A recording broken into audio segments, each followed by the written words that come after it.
Access Bank winning the award last year was a fantastic showcasing of the work that we've been doing behind the scenes over a number of years now. And it brought together a whole range of recognitions and awards and upgrades from rating agencies, the likes of Augusto, the likes of S&P. So, like I said, it brought together that recognition of work done, but we're always mindful that there is more to do. Now, what were the things that drove that winning process? I would say that a lot of it is clarity. When it comes to risk management, you need one thing and one thing only, and that is clarity. Clarity about risk. Clarity about the things you will do and how, what you're going to face in doing those things. Now, that clarity is in the DNA of the institution, and that is what has driven us to this stage so far. There are many ways it shows, that clarity. It shows in how we have articulated our risk appetite.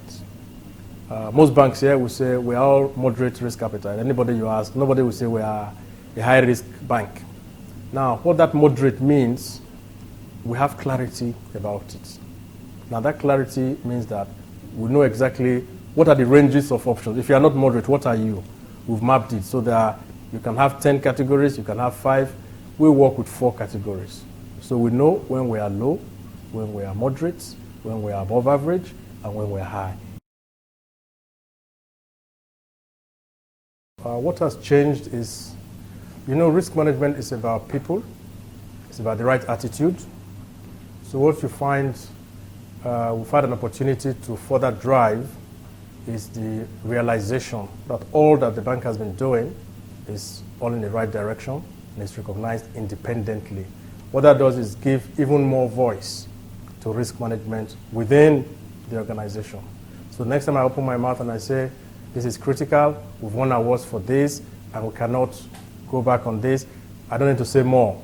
So there's a strengthening of risk management out of that process, the same way as, a winning formula, gathers momentum, and so a lot of things have snowballed, so to speak, and it strengthened that voice.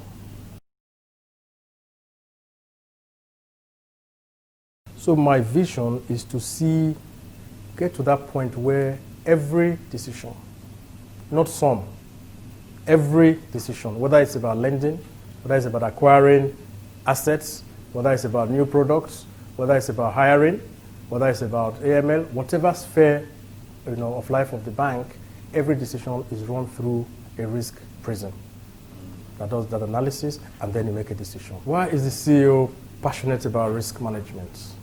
Is a question, you might say, why is the CEO a banker? Once you're a banker, by definition, you have to be a risk manager. You are a risk manager. The question then is, how well do you do it? How well do you put your money where your mouth is? His extreme passion for risk management shows in the actions that he has taken, the things he supports, the investments the bank has been making. And again, the CEO's passion carries through in the kind of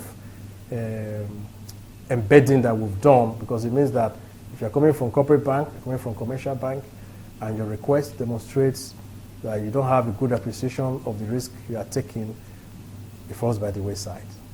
And as a second level of scrutiny, you then say, okay, let risk management also review for the additional thoughts of that. So, like I keep saying, without that passion and commitment at the top, from the top team, you quickly run into a